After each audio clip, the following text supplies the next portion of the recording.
ശർക്കര ഉരുക്കുമ്പോൾ 2 സ്പൂണ് ഒരിക്കലും പഞ്ചസാര ഇടുക. അത് ശർക്കരയുടെ കുത്തുമാറാണ്. ഉണ്ണിയപ്പം ഉണ്ടാക്കുന്ന സ്റ്റോറി ഇട്ട സമയത്ത് ഒത്തിരി പേര് റെസിപ്പി ചോദിച്ചിട്ടുണ്ടായിരുന്നു. അപ്പം നമ്മുടെ വീട്ടിലുണ്ടാക്കുന്ന അമ്മമ്മയുടെ റെസിപ്പിയാണ് ഞാൻ പറയാൻ പോകുന്നത്. തന്നെ പഞ്ചസാര ചേർത്തിട്ട് ശർക്കര ഉരുക്കിയെടുക്കണം കേട്ടോ, എന്നാലാണ് ശർക്കരയുടെ കുത്തു മാറുള്ളൂ എന്നാണ് പറയുന്നത്. ശേഷം കുതിർത്ത അരിയിലേക്ക് കുതിർത്ത് വെച്ച പപ്പടവും പിന്നെ ശർക്കര പാനിയും ചേർത്തിട്ട് നന്നായിട്ട് മിക്സിയിൽ അടിച്ചെടുക്കണം. ഈ ഒരു ബാറ്ററിലേക്ക് നല്ല ജീരകം പൊടിച്ചതും അതുപോലെ തന്നെ ഏലക്കായും പഞ്ചസാരയും കൂടി അരച്ചതും പിന്നെ മൈദയും കൂടി ചേർത്ത് റെഡിയാക്കി കഴിഞ്ഞാൽ നമ്മുടെ ബാറ്റർ റെഡിയാണ്. ഇത് ഏകദേശം 2-3 മണിക്കൂറെങ്കിലും റെസ്റ്റ് ചെയ്യാൻ വെക്കണം. ഇനി അവസാനമാണ് നമ്മൾ എള്ള് കഴുകിയതിനകത്തൊക്കെ ആഡ് ചെയ്യുന്നത്.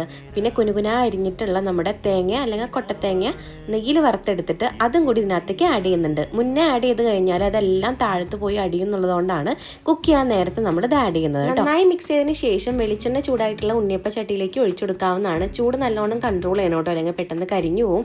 ഇതാണ് നമ്മൾ ഉണ്ണിയപ്പം. നമ്മളിവിടെ പഴം ചേർക്കാറില്ല കേട്ടോ. പഴം ചേർത്ത് കഴിഞ്ഞാൽ അധികം